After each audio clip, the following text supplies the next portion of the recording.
இயேசு கிறிஸ்துவோட நமக்குள்ள உறவில் நம்ம இன்னும் ஸ்ட்ராங் ஆகணும். ஆண்டவருக்கு நமக்குள்ள ஐக்கியம் எப்படிப்பட்டது? சும்மா ஒரு தேவைக்கு போய் ஜெபிக்கிறது அல்ல கிறிஸ்தவ வாழ்க்கை. இயேசுவே எனக்கு சுகம் கொடுங்க, என் கடன் பிரச்சனையை மாற்றுங்க, என் பிள்ளை ஆசீர்வதிங்க, குழந்தை கொடுங்க. அற்புதம் ஆண்டவர் செய்து கொண்டு தான் இருக்கிறார்.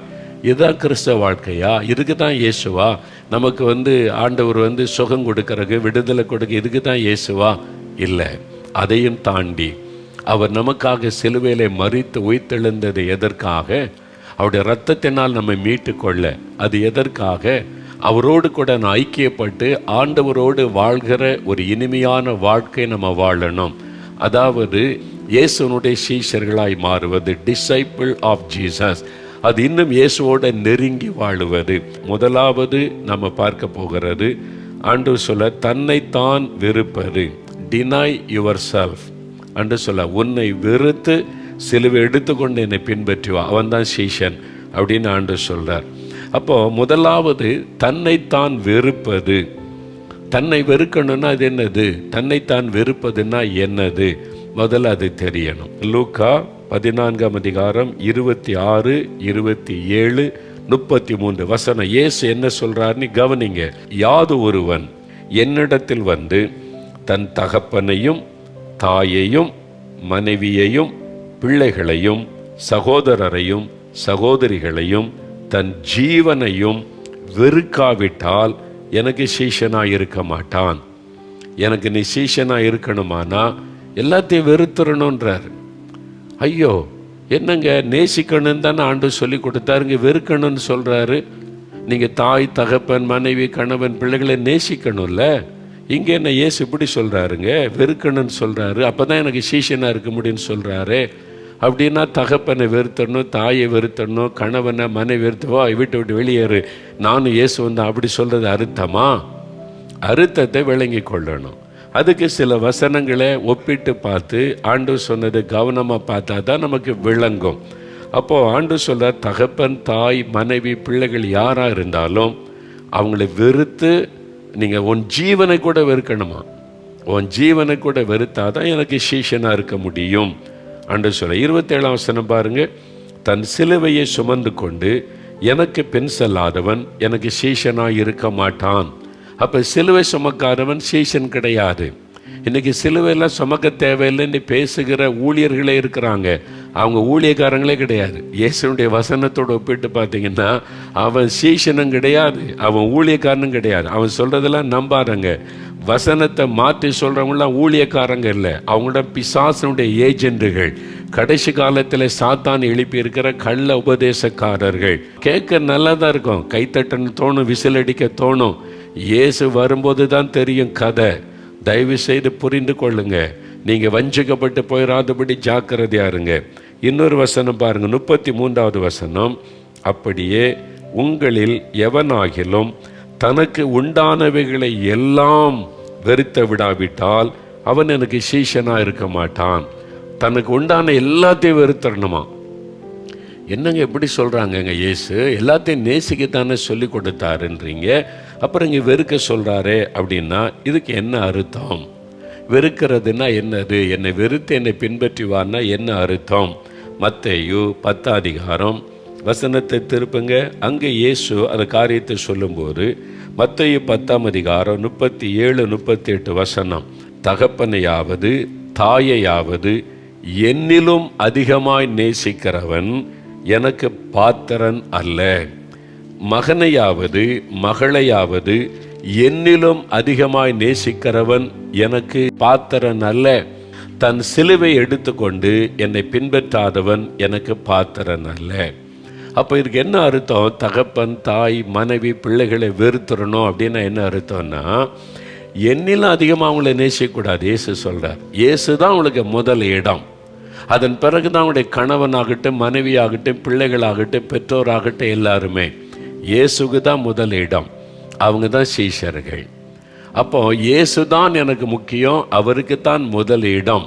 அதாவது உங்களுடைய தாய் தகப்பனை விட இயேசுவை நேசிக்கணும், உங்களுடைய பிள்ளைகளை விட இயேசுவை நேசிக்கணும், உங்களுடைய சொத்துக்களை விட இயேசுவை நேசிக்கணும், உங்களுடைய சொந்த ஜீவனை விட இயேசுவை நேசிக்கணும். அதுதான் கருத்தம். எல்லாவற்றை விட அவரை தான் எனக்கு நான் நேசிக்கிறேன், அவர் தான் எனக்கு முதல் அப்படின்னு சொல்லுகிற அன்பில் வர்றவங்க தான் சீஷர்கள். யோசித்து பாருங்க, அப்படி நம்ம இருக்கிறோமா? அப்போ வசனம் சொல்லுது, இயேசு சொல்லியிருக்கா, இதுதான் எனக்கு முக்கியம். ரெண்டாவது தான் என்னுடைய மனைவி, கணவர், பிள்ளைகள் யாராக இருந்தாலும் செகண்டரி. முதல்ல எனக்கு இயேசு, அவருக்கு தான் முதல் இடம். அந்த மாதிரி வாழ்க்கைக்கு ஒப்பு கொடுத்து வாழ்கிறவங்க தான் சீஷர்கள்.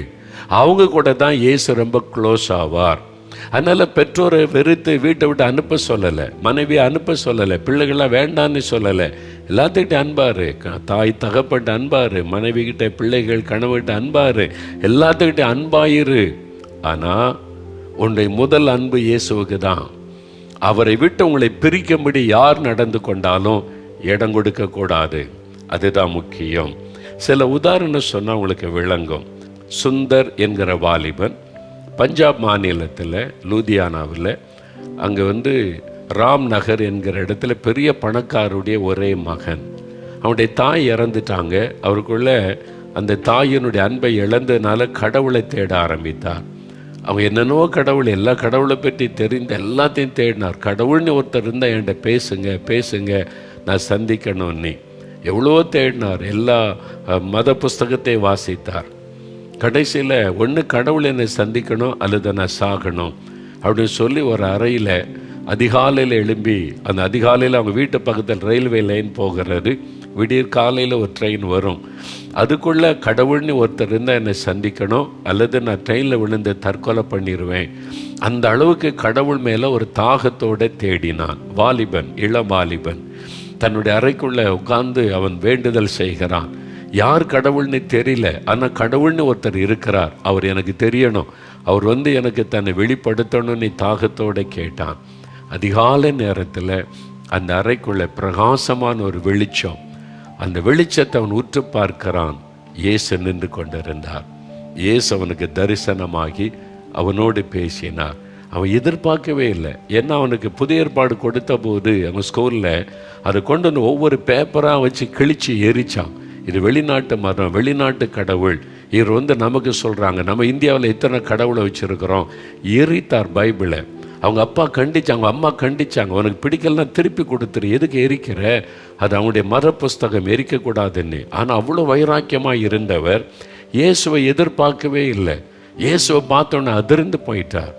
அப்போ அவர் இயேசு தெளிவாக, நான் தான் வானத்தின் பூமி உண்டாக்கின சர்வ வல்லமுள்ள தேவன், உனக்காக சிலுவையில் ஜீவனை கொடுத்தவர் என்று தன்னை வெளிப்படுத்தின போது இயேசுவை தன் வாழ்க்கையில் ஏற்றுக்கொண்டார்.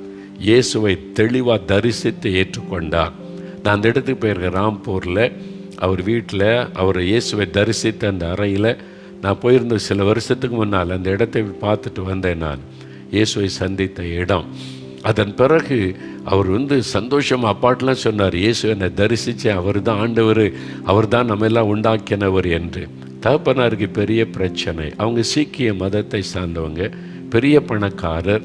மகனை எப்படி இதிலிருந்து வெளியே கொண்டு வர்றது, இவன் இன்னொருத்தரை கடவுள்னு சொல்கிறானே அப்படின்னு சொல்லி எவ்வளோ பேசி பார்க்குறாங்க. சொந்தக்காரங்களை வச்சு பேசுகிறேன். இல்லை, நான் கடவுளை தேடினேன், இயேசு தான் நின்றார், அவர் தான் நான் கடவுளை என்று வெளிப்படுத்தி. இப்போ நான் ரொம்ப சந்தோஷமாக மன மகிழ்ச்சியாக இருக்கிறேன். எனக்கு தாயினுடைய அன்பு, தகப்பனுடைய அன்பை இயேசுவில் பார்க்குறேன், விட முடியாது என்று. அப்போ என்ன செய்வது? இது நமக்கு பிரச்சனையாகுமே. நம்ம எல்லாம் ஒரே மதத்தை சார்ந்தவங்க, இவன் புதுசாக இயேசுன்னு சொல்கிறானே, அவன் அதிலிருந்து வெளியே கொண்டு வர என்ன பண்ணலாம்? வாலிபன், இளம் வாலிபன். அவங்க அப்பா பெரிய பணக்கார். ஒரு நாள் அவனை கூப்பிட்டு அவர் சேர்த்து வச்ச பணம், நோட்டு கட்டுகள், நகைகள் எல்லாத்தையும் எடுத்து போட்டார். மகனே, இதெல்லாம் உனக்கு தான், நீ என்ன வேணாலும் அனுபவிக்கலாம் உலகத்தில், இந்த அப்பாவுடைய சொத்து எல்லாமே உனக்கு தானே, இதெல்லாம் உனக்கு தான். அவனுக்கு திருமணம் செய்ய ஒரு பெண்ணை பார்த்துருந்தாங்க. உறவில் ஒரு பெண், அழகான ஒரு பெண். அவளையும் கொண்டு முன்னால் நிறுத்தினாங்க. இவளை கல்யாணம் பண்ணிக்கிட்டு இந்த பணத்தில் வச்சு நீ சந்தோஷமாக இருக்கலாம், ஆனால் நீ இயேசுவை விட்டுறணும்.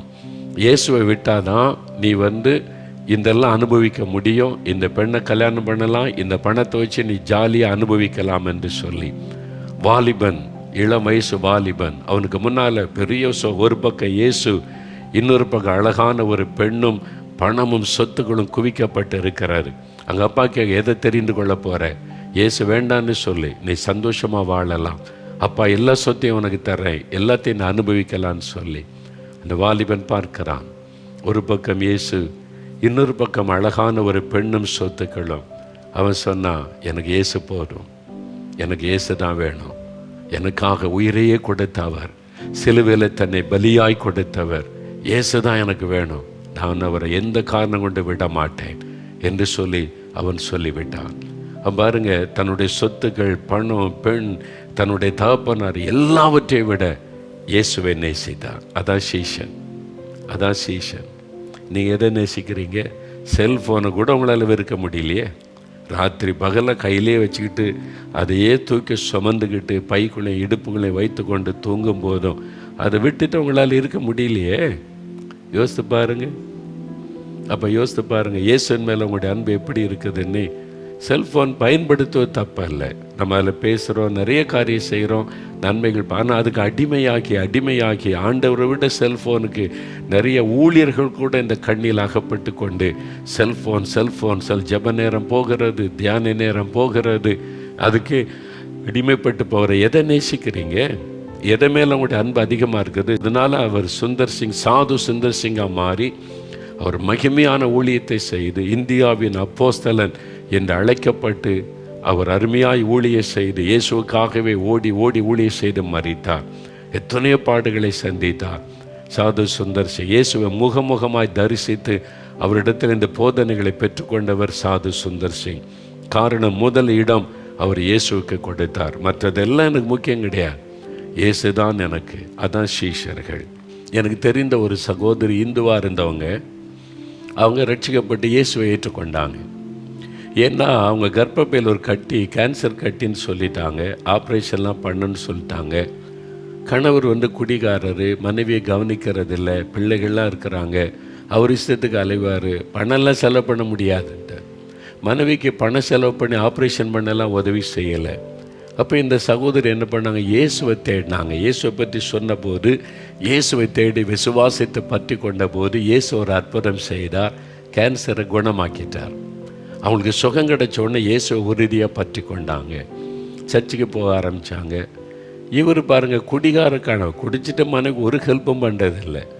அப்போ இதை வச்சு சண்டை, நீ மரம் மாறிட்ட அதனால் நான் உன்னை வச்சுக்கிறது எப்படின்னு பெரிய திட்டி பிரச்சனை பண்ணி கோர்ட்டுக்கு போயிட்டார். டைவர்ஸ் எனக்கு வேணும்னு. நீதிமன்றத்தில் வழக்கு நடக்குது, நீதிபதி விசாரிக்கிறார். அவர் சொல்ல, இவன் கிறிஸ்தவ மரம் மாறிட்டா அதனால் இவன் எனக்கு வேண்டான்னு சொல்கிறார். இப்போ இந்த அம்மா கூப்பிட்டு நீதிபதி விசாரிக்கிறார். உன் கணவர் இப்படி சொல்கிறாரம்மா, என்ன நீ பதில் சொல்கிற அப்படின்னு சொல்லி. அப்போ இந்த அம்மா, உனக்கு இயேசு வேணுமா கணவர் வேணுமா? நீதிமன்றத்தில் வழக்கு நடக்குது. இந்த சகோதரர் என்ன தீர்மானம் எடுக்க? பிள்ளைகள் வேறு இருக்கிறாங்க, எப்படி தீர்மானம் எடுக்க? நீதிமன்றத்தில் நீதிபதி கேட்குறார், யாரை தெரிந்து கொள்ள போகிறோமா? கணவர் இப்படி சொல்கிறாரு, அதான் அவருடைய பிரச்சனை, என்ன சொல்கிறேன்? அப்போ அவங்க சொன்னாங்க, ஐயா, இயேசு என்னால் விட முடியாது, இயேசு எனக்கு வேணும், என் கணவரும் எனக்கு வேணும். அவர் தானே என் கணவர். அவர் அந்த மதத்தில் இருந்தாலும் நான் அவரை வெறுக்கலை, நான் அவரை நேசிக்கிறேன், அவர் செய்ய வேண்டியதெல்லாம் செய்வேன், அவர் எனக்கு வேணும். நீதிபதி சொல்கிறாரு, ரெண்டில் ஒன்று தான் அப்படின்னு கணவரே சொல்கிறாரு. ஒன்று கணவர் அல்லது இயேசு. எப்படி, ஏன் நீ அது மாதிரி பிடிவாதமாக ஒரு மதத்து மேலே இருக்கிற? மதம் இல்லை ஐயா, இது மதம் இல்லை, ஒரு நேசர், ஒரு ஆண்டவர், ஒரு ரட்சகர். எப்படி நீ அவரை இவ்வளோ விட முடியாதுன்னு சொல்கிறேன்னா? அவங்க சொன்னாங்க, என் கர்ப்பப்பையில் கட்டி, கேன்சர் கட்டி, ஆப்ரேஷன் பண்ணணும், இல்லாட்டினா உயிருக்கு ஆபத்துன்னு சொல்லிட்டாங்க. என் கணவர் எனக்காக செலவு பண்ணலை, ஆஸ்பத்திரி கூட்டிகிட்டு போகல, பணம்லாம் செலவு பண்ண முடியாது சொல்லிட்டாங்க. அந்த வியாதியோடு நான் மரித்து கொண்டிருக்கிற சமயத்தில் இயேசுவை பற்றி எனக்கு சொன்னாங்க. நான் இயேசுவை விசுவாசித்து கூப்பிட்டேன், இயேசு என்னை குணமாக்கிட்டார் ஐயா. இன்றைக்கி இந்த கட்டியில் நான் சுகமாக இருக்க காரணம் இயேசு. எனக்காக உயிர் கொடுத்த ஆண்டவர் என்பதை அறிந்து கொண்டேன். அவர் எப்படி என்னால் விட முடியும்? ஜட்ஜ் அப்படி அதிர்ந்து போயிட்டார். என்ன பதில் சொல்ல? அந்த அம்மாவுடைய அனுபவம், இயேசு கிறிஸ்து அவ்வளோ பெரிய அற்புதம் செய்திருக்கிறார். அவங்க சொல்லிட்டாங்க, இயேசுவை என்னால் விட முடியாது, எதை வேணாலும் இழப்பேன், இயேசுவை இழக்க மாட்டேன். அவர் தான் எனக்காக உயிர் கொடுத்த ஒரு ஆண்டவர், என்னை ரட்சித்தவர், என் பாவத்தை மன்னித்தவர், எனக்கு சமாதானம் தந்தவர். ஆனால் என் கணவர் வேணும். இயேசு வேண்டாம், நான் அப்போ தான் நான் ஏற்றுக்கொள்வேன்னா இயேசுவை விட முடியாது. உறுதியாக சொல்லிட்டாங்க ஜட்ஜுக்கிட்டே. அவர் என்ன ஜட்ஜ்மெண்ட் எழுதுன்னே தெரியல அவருக்கு. நீங்கள் முடிவு பண்ணிக்கொள்ளுங்கன்னு சொல்லி அனுப்பிட்டார். அந்த சகோதரி பாருங்க, கணவர் கைவிட்டுட்டார். பரவாயில்ல, இயேசு எனக்கு போதும்னு நின்று, கஷ்டம்தான், பாடுதான், ஆனால் கர்த்தர் உதவி செய்தார். பிள்ளைகளை வளர்த்து ஆளாக்க கிருபை கொடுத்தார். அங்கே இயேசுவா கணவரா அப்படின்னு வரும்போது இயேசு தான் எனக்கு முக்கியம்னு சொன்னாங்க. இதைத்தான் ஆண்டவர் சொல்லுகிறார், உன் கணவனையாவது மனைவியாவது பிள்ளைகளாவது வெறுத்து விடாதவன்னா அவங்கள வெறுத்து ஒதுக்கிறதல்ல, அவங்கள விட இயேசுவை நேசிப்பார். நீங்கள் யாரை நேசிக்கிறீங்க? சிலர் வேலை வேலை வேலை தான் நேசிக்கிறார். சிலருக்கு பிஸ்னஸ் தான் எனக்கு எல்லாமேன்றார். சிலர் இவங்க விட முடியாது, எனக்கு இவங்க தான் முக்கியம், அவங்க தான் முக்கியம். நீங்கள் எதை மேலே அனுபவிச்சிருக்கிறீங்க? எதன் மேலே அதிக அனுபவிச்சிருக்கிறீங்க? இயேசுவின் மேலேயா உலக பொருட்கள் மேலேயா? யோசித்து பாருங்கள். ஒரு வாலிபன் இயேசுவை ஏற்றுக்கொண்டான். காலேஜில் படிக்கும்போதே அவன் ரட்சிக்கப்பட்டான், இயேசுவை ஏற்றுக்கொண்டான். அவனுடைய பாவ வாழ்க்கை மாறிட்டு வீட்டுக்கு தெரிந்த உடனே கூப்பிட்டு திட்டினாங்க, கண்டிச்சாங்க. நான் எனக்கு இயேசு தான், அவரை விட முடியாதுன்னு சொல்லிட்டான். ஒரு நாள் தாய் தப்பை உட்கார வச்சு சொந்தக்காரங்களை கூப்பிட்டு பேசுகிறாங்க. இயேசு உனக்கு வேண்டும்னா இந்த வீட்டில் உனக்கு இடம் கிடையாது. இயேசு தான் உனக்கு முக்கியம்னா நீ இந்த வீட்டில் இருக்க முடியாது. உனக்கு அப்பா அம்மா வேணுமா, இயேசு வேணுமா? நீ எங்களோடு இருந்தால் என் சொத்தில் உனக்கு பங்கு உண்டு, எல்லாத்திலும் உனக்கு உரிமை உண்டு. இல்லை எனக்கு இயேசு தான் வேணும்னா இந்த வீட்டில் உனக்கு இடையில சொத்துலேயும் பங்கு கிடையாது, உனக்கு அப்பா அம்மாவும் நாங்கள் கிடையாது. பெரிய ஒரு நெருக்கம். இந்த வாலிபன் என்ன தீர்மானம் எடுப்பது? சொந்தக்காரங்களை வச்சு பேசுகிறாங்க. அவங்களும் கேட்குறாமா, அவங்க அப்பா கேட்குற தப்பு இல்லைல்ல, என்ன ஏசுன்ற புதுசாக ஒரு மதத்தை கொண்டு வர சொல்ல. இது மதம் இல்லை, அவர் என் ரட்சகர், என் ஆண்டவர், எனக்கு தகப்பன், தாய், சிநேகிதன், எல்லாமே அவர் தான். எனக்காக உயிர் கொடுத்தவர் இயேசு. அவர் எப்படி என்னால் விட முடியும்? எனக்கு சமாதானம் தந்திருக்கேன், வாழ்க்கையை மாற்றி இருக்கிறார். அவர் எனக்கு வேணும், அவர் இல்லாமல் எனக்கு வாழ்க்கை கிடையாது. அவங்களாம் சொல்கிறாங்க, உங்கள் அப்பா அம்மா பாரு, அவங்க எவ்வளோ முக்கியம், அவனை பெற்று வளர்த்து ஆளாக்குனாங்களே, நான் அதுக்கு நன்றி உள்ளவனாக இருக்கிறேன், எங்கள் அப்பா அம்மாவை நேசிக்கிறேன், அவங்களுக்காக ஜெபிக்கிறேன், அதுக்காக நான் இயேசுவை விட முடியாது. அப்போ இந்த வீட்டில் இடம் கிடையாது, சொத்தில் இடம் கிடையாது, பரவாயில்லன்னு சொல்லிட்டான். கையில் தான் ஒரு பைபிளோடு அந்த வீட்டை விட்டு வெளியாக்குனாங்க. பைபிள் மட்டும் எனக்கு போதுன்னு வெளியே வந்துட்டான். எனக்கு இயேசு தான் வேணும், இயேசு இல்லாமல் வாழ முடியாது, இயேசு இருந்தால் நீ எனக்கு வேண்டான்னு பரவாயில்ல, வீட்டை விட்டு வெளியேறி வந்துட்டான். தனித்து விடப்பட்ட நிலைமை. இயேசு கைவிட்டாரா? ஆசீர்வதித்தார், உயர்த்தினார், மேன்மையான இடத்தில் வைத்தார். எனக்கு அப்பா அம்மாவை விட இயேசு தான் எனக்கு முக்கியம், என் குடும்பத்தை விட இயேசு தான் எனக்கு முக்கியம். அதுதான் கிறிஸ்தவ வாழ்க்கை, அதுதான் சீஷராக இயேசுவை பின்பற்றுகிற வாழ்க்கை. என் சொத்துக்களை விட, சொந்தங்களை விட, உறவுகளை விட, நண்பர்களை விட, எல்லாரை விட இயேசு தான் எனக்கு முக்கியம். இவங்க எல்லாம் என்னை நேசிக்கிறவங்க, நானும் அவங்களை நேசிக்கிறேன். ஆனால் இயேசு என்னை நேசித்து தன் உயிரையே எனக்காக கொடுத்தவர், என்னை மீட்டு எடுத்தவர், எனக்கு பரலோக பாக்கியத்தை தருகிறவர். எங்கள் அப்பா அம்மா யாரும் எனக்கு பரலோக பாக்கியத்தை தர முடியாது. அன்பு காட்டலாம், உதவி செய்யலாம், குறிப்பிட்ட காலம் கூட இருப்பாங்க, அவ்வளோதான். நான் அவங்களை நேசிக்கிறேன், நன்றியோடு இருப்பேன். ஆனால் இயேசுவை போல எனக்காக ஜீவனை கொடுத்தவங்களை யாரும் கிடையாது. பரலோக பாக்கியத்தை யாருமே எனக்கு தர முடியாது, இயேசு தான் தர முடியும். அந்த இயேசு தான். அப்படி இயேசுவை நேசிக்கிறீங்களா? யார் என்ன சொன்னாலும் பரவாயில்ல, யார் என்ன திட்டினாலும் பரவாயில்ல, யார் என்ன பேசலாலும் பரவாயில்ல, இயேசு தான் எனக்கு முக்கியம். அவங்க தான் சீஷர்கள். இன்றைக்கி எப்படி கிறிஸ்தவங்க இருக்கிறாங்க? எங்கள் ஊரில் 4 மாவடியில் நான் ரட்சிக்கப்பட்டு வந்து ஊழியம் செய்கிற புதுசில் ஒரு சமயம் ஒரு அம்மாவை பார்த்தேன். நான் கேட்டேன், உங்களை சர்ச்சில் நான் பார்த்ததே இல்லையே, நம்ம 4 மாவட்ட சர்ச்சில் உங்களை பார்த்ததே இல்லைன்னு. நான் தான் சர்ச்சுக்கே வர்றது இல்லையே. அந்த அம்மா அதில் பெருமை, நான் தான் சர்ச்சுக்கே வர்றது இல்லையேன்னு பெருமையாக சொல்கிறாங்க. ஏன் சர்ச்சுக்கு வர்றதில்லை? அங்கே ஆண்டவரை தேடி தானே ஆராதிக்க போகிறோம், ஏன் வர்றதில்லை? அவர் என் ஜபத்தை கேட்கலை, நான் வர்றதில்லை. ஜபத்தை கேட்கலையா? இயேசு ஜபத்தை கேட்கிறவராச்சே. அவன் சொன்னாங்க, என் குழந்தை ஒன்று வியாதிப்பட்டு, நான் டெய்லி சர்ச்சுக்கு போவேன், டெய்லி ஆராதனை இருக்கும் சிஎஸ்ஐ சர்ச்சில், தினமும் இருக்கும்.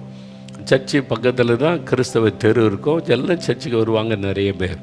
நான் தினம் சர்ச்சுக்கு போவேன், தினம் ஜெபம் பண்ணுவேன், எல்லாத்திலும் முதல் இடத்துல இருப்பேன். என் குழந்தை வியாதிப்பட்டது, நான் விசுவாசத்தோடு ஜெபித்தேன், உபவாசம் பண்ணேன், எவ்வளோ ஜெபம் பண்ணேன். ஆண்டவர் என் ஜெபத்தை கேட்கலையே, என்ன நடந்து? குழந்தை இறந்து போச்சு. குழந்தை இறந்த உடனே இந்த இயேசுவை வேண்டாம், சர்ச்சை வேண்டான்னு நான் போகிறதே இல்லையே, வீட்டில் இருக்க. அதை ரொம்ப பெருமையாக சொல்கிறாங்க. யாருக்கு நஷ்டம்? அவங்க ஏன் இயேசுவை விட குழந்தைய நேசித்தாங்க? அதான் பிரச்சனை. அவங்க இயேசுவை விட தன் குழந்தைய நேசித்தாங்க. அந்த குழந்தை இறந்த வேறு குழந்தை இருக்குது, அந்த குழந்தைய வளர்த்து ஆளாக்க முடியும். அந்த இயேசுவை விட்டுட்டா பரலோகத்தையே இழந்து போயிடுவீங்களே. அந்த உணர்வு அவங்களுக்கு இல்லை. அது ரொம்ப பெருமையாக சொன்னாங்க. நான் அதுக்கு பதில் சொல்லும்போது கேட்டேன், உங்கள் ஜெபத்தை கேட்கலன்னு யார் சொன்னது? என்ன, இயேசு ஜெபத்தை கேட்கல, உங்கள் ஜெபத்தை கேட்டார், பதில் தரல, பதில் தந்தார். நீங்கள் புரிந்து கொள்ளலை. ஏன்னா இயேசுவை விட நீங்கள் குழந்தைய நேசித்ததுனால இயேசு உங்களுடைய ஜெபத்தை கேட்டதும் உங்களுக்கு தெரியல, பதில் கொடுத்ததும் உங்களுக்கு தெரியலன்னு. அவங்க உடனே அது எப்படின்னு கேட்டாங்க. நீங்கள் என்ன கேட்டீங்க? என் குழந்தை உயிரோட வேணும், குழந்தைய சுகமாக்குங்கன்னு கேட்டேன். ஆமாம், நீங்கள் சுகமாக்கி தாருங்கன்னு கேட்டீங்க. இயேசு உங்கள் ஜெபத்தை கேட்டார். அவர் என்ன பதில் கொடுத்தார்? இல்லை, இந்த குழந்தை ஏன் சமூகத்தில் என் ராஜ்யத்துக்கு வரட்டும், பிற்காலத்தில் இந்த குழந்தைக்கு ஆபத்து இருக்குது, அது ஒன்றால் தாங்க முடியாது, என் ராஜ்யத்தில் எடுத்துக்கொள்றேன்னு எடுத்துக்கொண்டார். நீங்கள் கேட்டபடி பதில் தரல, அவ்வளவுதான். அவர் ஜெபத்தை கேட்டார், பதில் கொடுத்தார். நீங்கள் எதிர்பார்த்தபடி பதில் கொடுக்கல, அவ்வளவுதான். அதனால இப்படி இயேசுவை நீங்கள் குறை சொல்லுவீங்க? உங்களுக்கு உயிரையே கொடுத்தவர் ஆயிட்டு அந்த நன்றி கூட உங்களுக்கு இல்லையான்னு அமைதியாக உட்கார்ந்துருந்தாங்க. அவ்வளோதான். இன்றைக்கி சில கிறிஸ்தவங்க அப்படி தான், என் ஜெபத்துக்கு பதில் தெரில. இந்த எக்ஸாம் எழுதுகிற பிள்ளைகள் பாருங்கள், எக்ஸாம்னா ரொம்ப கருத்தாக ஜெபிப்பாங்க, ஆண்டவரே மார்க் எடுக்கணும், மார்க் எடுக்கணும், மார்க் எடுக்கணும். ஒரு மார்க்கில் ஃபெயில் ஆகிட்டு அவ்வளோதான், ஜெபமும் போச்சு, இயேசுவும் போயிட்டு. வெறும் மார்க்குக்காக இயேசுவை தேடுகிற கிறிஸ்தவர்கள், வெறும் மார்க்குக்காக, வெறும் சரீர சுகத்துக்காக இயேசுவை தேடுறவங்க. உங்கள் அன்பை எதனால் இயேசுவின் மேலே? அவர் எனக்காக ஜீவனையே கொடுத்தாரு, அவரை நான் நேசிக்கிறேன். எல்லாவற்றையும் விட அவர் தான் எனக்கு முக்கியம். அவர் துக்கப்பற்றக்கூடாது, அவர் காயப்பற்றக்கூடாது, அவருக்கு அவமானம் வந்துடக்கூடாது, அவரை நான் யாரிடத்துல விட்டு கொடுக்க முடியாது, அவர் தான் எனக்கு முக்கியம், எல்லாவற்றையும் விட அவரை நான் நேசிக்கிறேன் அப்படின்னு சொல்லுவது தான் சீஷர்கள். நீங்கள் எப்படி யோசித்து பாருங்கள். யோபு பாருங்க, தன்னுடைய சொத்துக்களை விட பிள்ளைகளை விட கர்த்தரை நேசித்தான். அதனால தான் இழந்து போன பிறகு, ஏன் ஆண்டவர் இப்படி செய்றீங்க, ஒரு பிள்ளையாவது எனக்கு தந்திருக்கலாமே, 10 பிள்ளைகளை எடுத்துக்கொண்டீங்க, கேள்வியே கேட்கல. கர்த்தர் கொடுத்தார், கர்த்தர் எடுத்தார், ஸ்தோத்திரம். ஏன்னா தன் 10 பிள்ளைகளையும் விட, சொத்துக்களை விட, தன் மதிப்பு மரியாதை பெருமைகளை விட கர்த்தரை நேசித்தார். அதனால தான் சொல்ல முடிந்தது. இன்னைக்கு நாம எப்படி இருக்கிறோம்? சின்ன பிரச்சனை வந்துட்டு ஆண்டவரை கேள்வி கேட்குறோம். அப்போது இது எதன் மீது உங்களுடைய அன்பு அதிகமாக இருக்குது யோசித்து பாருங்கள். இது இல்லாமல் என்னால் இருக்க முடியாது அப்படின்னு நீங்கள் சொன்னீங்கன்னா, இவங்க இல்லாமல் என்னால் இருக்க முடியாது, இவங்க தான் என் லைஃப்பில் முக்கியம், இதுதான் எனக்கு முக்கியம், ஐயோ இது எனக்கு இருக்கணும், இது எனக்கு வேணும், அது எனக்கு வேணும், இது இல்லாமல் என்னால் இருக்க முடியாது அப்படின்னு ஒரு பொருள் மேலே, ஒரு நண்பர்கள் மேலே, யாரோ ஒரு நபர் மேலே நீங்கள் அன்பு வச்சு அவங்க இல்லாமல் இருக்க முடியாதுன்னு சொன்னீங்கன்னா, உங்களுடைய அன்பு இயேசுவை விட வேறு யாதன் மேலேயோ யார் மேலேயோ போகிறது. நீங்கள் சீஷராக இருக்க முடியாது. அது உங்கள் செல்ஃபோனாக இருக்கலாம், உங்களுடைய ஃப்ரெண்ட்ஸாக இருக்கலாம், மனைவியாக இருக்கலாம், பிள்ளைகளாக இருக்கலாம், வீடாக இருக்கலாம், சொத்தாக இருக்கலாம், பைக்காக இருக்கலாம், காராக இருக்கலாம். இது இல்லாமல் என்னால் இருக்க முடியாது, அதான் முக்கியம்னு சொன்னான். நீங்கள் என்ன சொல்லணும்? எதை வேணாலும் இழப்பேன், இயேசு இல்லாமல் என்னால் இருக்க முடியாது, அவர் தான் எனக்கு எல்லாமே, இயேசு இல்லாமல் என்னால் இருக்க முடியாது, என் வாழ்க்கையில் என்ன நடந்தாலும் இயேசு எனக்கு வேணும், அவ்வளோதான், அவர் இல்லாமல் என்னால் வாழ முடியாது, எல்லாவற்றையும் விட அவர் தான் எனக்கு முக்கியம்னு சொல்கிறாங்க பாருங்கள். அவங்க தான் சீஷர்கள். நீங்கள் எப்படி இருக்கீங்களா? அந்த ஒப்பு கொடுத்தல் உங்களுக்கு இருக்குதா? அந்த மாதிரி அர்ப்பணிப்பு செஞ்சுருக்கிறீங்களா? சுய லாபத்திற்காக இயேசுவை பின்பற்றவங்க தான் இன்றைக்கி அதிகம். எனக்கு சுகம் கிடைக்கும், விடுதலை கிடைக்கும், காரு கிடைக்கும், வேலை கிடைக்கும், ப்ரொமோஷன் கிடைக்கும், ஆண்டவர் ஆசீர்வதிப்பார், இப்படி சுய லாபத்துக்காக இயேசை தேடுறவங்க தான் இன்றைக்கி அதிகம். அதனால தான் வசனம் என்ன சொல்லி தெரியுமா?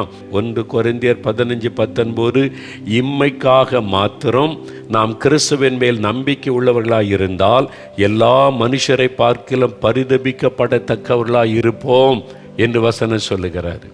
வெறும் உலக சுகத்துக்காக, உலக நன்மைக்காக, வேலைக்காக, சொத்துக்காக, லாபத்துக்காக ஆண்டவரை பின்பற்றினா எல்லாரை விட பரிதாபத்திற்குரியவர்கள். நான் எல்லாத்தையும் இழந்தாலும், வியாபாரத்தை இழந்தாலும், சரீர சுகத்தை இழந்தாலும், எல்லா நன்மைகளை இழந்தாலும் என் கர்த்தருக்குள் நான் சந்தோஷமாக இருப்பேன், அவர் தான் எனக்கு முக்கியம்னு சொல்கிறாங்க பாருங்க. அவங்க தான் சீஷர்கள். எனக்கு அவர் போதுங்க, என்ன வேணாலும் நடக்கட்டும், அவரை மட்டும் விட மாட்டேன். அவர் தான் எனக்கு எல்லாம். அவரை குறை சொல்ல மாட்டேன், அவரை முறுமுறுக்க மாட்டேன், அவரை நான் நேசிப்பேன், அவரை புகழ்ந்து கொண்டே இருப்பேன், துதித்து கொண்டே இருப்பேன். எல்லாமே அவர் தான். எனக்கு என்ன நடந்தாலும் பரவாயில்லை, எத்தனை அவமானம் வந்தாலும் பரவாயில்லை, எத்தனை இழப்பு வந்தாலும் பரவாயில்லை, இயேசு இயேசு இயேசு. அப்படி அவரை நேசிக்கிறாங்க பார்த்தீங்களா? அவங்க தான் உண்மையான சீஷர்கள்.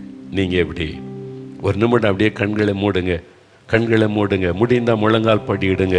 அப்படியே யோசித்து பாருங்க, இயேசுவின் மேலே உங்களுடைய அன்பு எப்படி, எதன் மேலே உங்களுடைய அன்பு அதிகமாக இருக்குது? பிள்ளைகள் மேலே, குடும்பத்தின் மேலே, மனைவி மேலே, கணவர் மேலே. அது இல்லாமல் இருக்க முடியாது, இது இல்லாமல் இருக்க முடியாது. அதனால் செல்ஃபோன் இல்லாமல் என்னால் இருக்கவே முடியாதுங்க, இந்த ஃப்ரெண்ட் இல்லாமல் முடியாது, எனக்கு எதா முக்கியம் அதான் முக்கியம்னு எதை பிடிச்சு வச்சிருக்கிறீங்க? இயேசு தான் எனக்கு முக்கியம்னு சொல்லுங்க. எதை வேண்டுமானாலும் இழப்பேன், இயேசுவை மாத்திர நான் இழக்க நான் சம்மதிக்க மாட்டேன். இயேசுவுக்காக எதை வேண்டுமான இழக்க நான் ஆயத்தம். நான் அவரை குறை சொல்ல மாட்டேன், முறுமுறுக்க மாட்டேன். எனக்கு எல்லாமே அவரு தான், அவரை தான் நான் முதல் இடத்துல வச்சிருக்கிறேன்.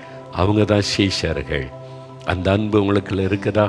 ஒப்பு கொடுங்க, அப்படி ஒப்பு கொடுங்க. ஆண்டவரே, எனக்கு உண்மை தவிர வேறு எதில் நாட்டம் இருக்கக்கூடாது, நீங்கள் தான் எனக்கு முக்கியம், மற்ற எல்லாம் ரெண்டாவது ரெண்டாவது ரெண்டாவது, முதலிடம் உமக்கு தான் ஆண்டவரே ஒப்பு கொடுக்குறேன்னு சொல்லுங்கள். உம்முடைய சீஷனாக இருக்கார், அர்ப்பணிக்கிறேன்னு சொல்லுங்கள். தகப்பனே, யார் யார் ஒப்பு கொடுத்து ஜெபிக்கிறாங்களோ அவங்களுடைய உள்ளத்தில் தொடர்ந்து கிரியை செய்யும், வசனம் கிரியை செய்யட்டும். தொடர்ந்து பேசுங்க ஆண்டவரை. எல்லாவற்றை விட உம்மை நேசிக்கிற இருதயத்தை தாங்க, முதல் அன்பு உமக்கு கொடுக்க கிருபை தாங்க. நீங்கள் தான் எங்களுடைய வாழ்க்கையில் முக்கியம் என்று உம்மோடு இணைந்து வாழ்கிற வாழ்க்கையை தாங்க. எதையும் உமக்காக இழக்க ஆயத்தமாக இருக்கிற ஒரு வாழ்க்கையை கொடுங்க. உம்முடைய சீஷனாக சீஷியாக இந்த மகனை இந்த மகளை மாற்றி விடுவீராக. அதற்கு அர்ப்பணிக்கிறோம். என்ன அர்ப்பணி